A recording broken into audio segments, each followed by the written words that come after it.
Den økonomiske kapital vedrører indkomst og pengeressourcer og den mest materielle og åbenlyse ressource.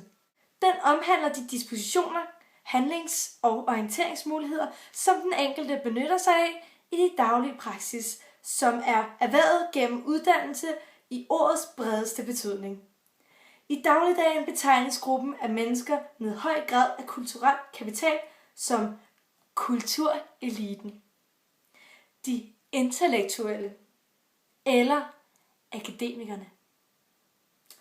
Social kapital vedrører sociale netværk, slægtskabsrelationer og lignende.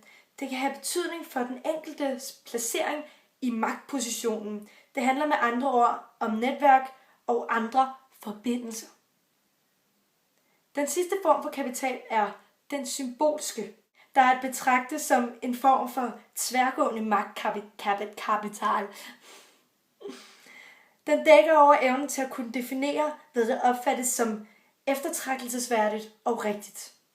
Et eksempel er for eksempel en velhavende person med megen økonomisk kapital alene på baggrund heraf opfattes som begavet. Det var Bourdieu.